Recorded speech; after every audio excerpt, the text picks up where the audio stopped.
Today, we are going to make some grass. No, I'm not in Colorado, so it's not going to be that kind of grass. It's our techniques that are so simple and sensible, your mowers have practically built themselves.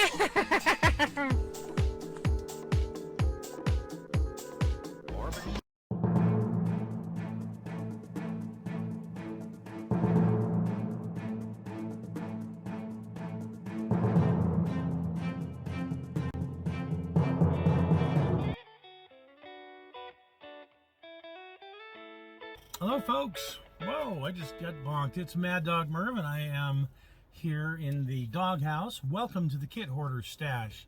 Today I've got one that I'm really excited about. I mean, I'm excited about all sorts of models. I mean, if I've got it, I'm excited about it. But this one is one of those experimental type tanks, you know, paper panzer type things that, you know, I'm just really into. And that is the Type 5 Chiri by Tamiya. It's actually a fine molds kit, an older fine molds kit that Tamiya has put a couple of metal parts in and of course jacked the price up. This is going to cost you well over $100 for this kit, but let me tell you, it's a subject that I really want, so I was able to swing a deal and pick me one up. So let's open this thing up, shall we? Because if you get one, you'll get to see what you get in it. And I can't wait to see what I'm going to get in this. So the Japanese, of course, towards the end of the war, were looking for a tank that could counter the Sherman. And as we were getting closer to their shores, they were looking for something in their home defense that could counter the Sherman. So they were pretty much done with that Type 1 chassis. They'd done as much as they could to that. Took it up to like the Type 3.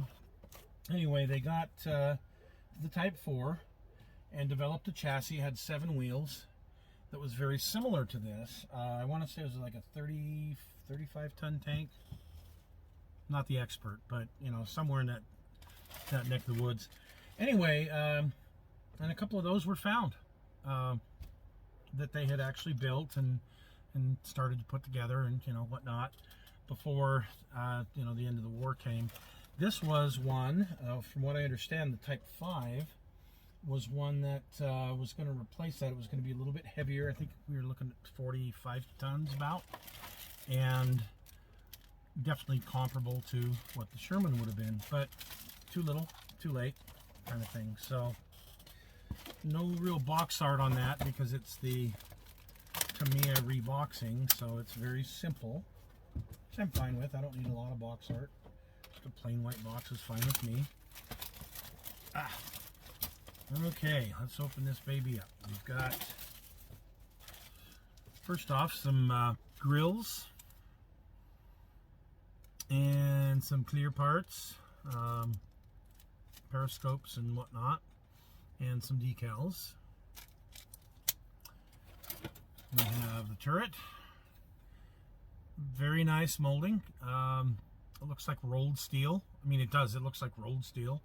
So that's a great detail. I don't know if we can pick that up in the light just enough that you can see it or not. But anyway, yeah, that's great. Great detail. No flash, of course. These fine molds kits are quite nice. Built a lot of fine mold stuff. Bunch of suspension parts. Looks like the coaxial machine gun.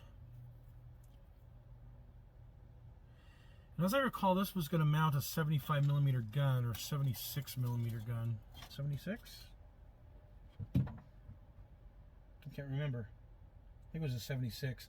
Anyway, it has a hull gun. It's a 37. And the idea, I think, was to go after softer targets, trucks, you know, things like that with it.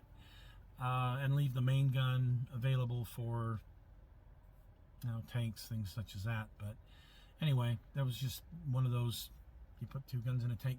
Reminds me of the M3 Lee Grant. Ugh. Anyway. Wheels.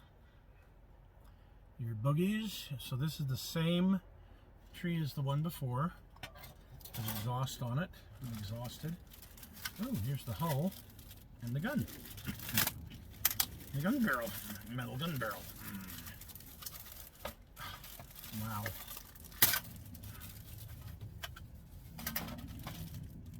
Oh, nice barrel. Oh, so you got two metal gun barrels. You got a 75, 76, whatever that is. I really should have studied that, but you know, okay. And the 37. I do know that's a 37. So there you go. They're both metal and they both look really nice. Here's your hull. That's a big tank compared to a Sherman, definitely. I mean, that's almost the size of an E100. Pretty neat. Oh yeah, this will definitely be something I'm excited about this winter and trying to get built during the winter months. Love these paper Panzers. Okay, part of the hull, upper hull, some Pioneer tools. Here's the plastic version of the gun if you want to do that. If not, you just got some nice spare parts. Looks like you got the trundle and all the parts for the, you know, the actual gun itself. Fine molds. There's your little 37.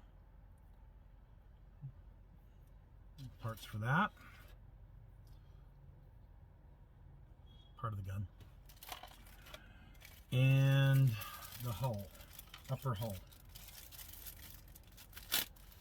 Yeah. What comes to mind when I look at this is the USM6. That reminds me of the USM6 heavy tank. About the same size and dimensions and whatnot. That's quite interesting. Cool. And then, I'm not going to take these out, but look, you got individual plastic track links. 1, 2, 3, 4, 5. 5 sprues of these.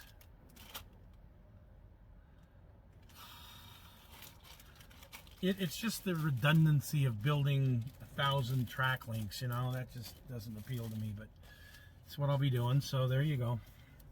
Here's the destructions. What it's supposed to look like when it's built. Pretty cool looking tank though.